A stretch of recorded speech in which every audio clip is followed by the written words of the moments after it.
અંકલેશ્વર તાલુકાના ભાદી ગામની સીમમાંથી માદા દીપડી પાંજરે પુરાતા ગ્રામજનોએ આંશિક રાહતનો શ્વાસ લીધો છે। છેલ્લા ઘણા સમયથી અંકલેશ્વર તાલુકાના ભાદી ગામની સીમમાં દીપડાઓનો આતંક વધ્યો છે, જેના પગલે ગ્રામજનો ભયભીત બન્યા છે। આ અંગે ગ્રામજનોએ અને ખેડૂતોએ વન વિભાગમાં જાણ કરતા વન વિભાગ દ્વારા મારણ સાથે પાંજરું ગોઠવવામાં આવ્યું હતું, જે પાંજરામાં આજરોજ માદા દીપડી પાંજરે પુરાઈ ગઈ, જેને લઈ ગ્રામજનોએ આંશિક રાહતનો શ્વાસ લીધો છે। સાથે સીમમાં વધુ દીપડાઓ હોય તેઓને પણ પકડવા માટે માંગ કરાઈ છે।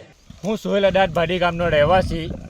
આજે એક ફિમેલ માદા લેપર્ડ પકડાય છે। અગાઉ પર 2 થી 3 વાર પકડી ચૂક્યા છે અને હાલમાં અમારા ભાડી ગામની સીમમાં ત્રાસ બહુ વધી ગયેલો છે।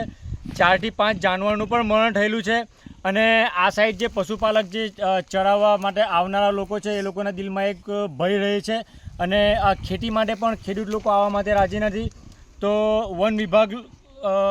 વન વિભાગ શ્રીને મારી એક ગુજારિશ છે કે વધુમાં વધુ પાંજરા મૂકવામાં આવે, તાકે જેટલા પણ અમારી સીમમાં આ લેપર્ડ છે તો એનું રેસ્ક્યુ અહીંયાથી કરવામાં આવે કે અમારા ગામના ખેડૂતોને એક રાહતનો શ્વાસ અનુભવે। વિડીયો જર્નાલિસ્ટ ઇમ્તિયાઝ પઠાણ સાથે સજા ટીવી ન્યૂઝ અંકલેશ્વર।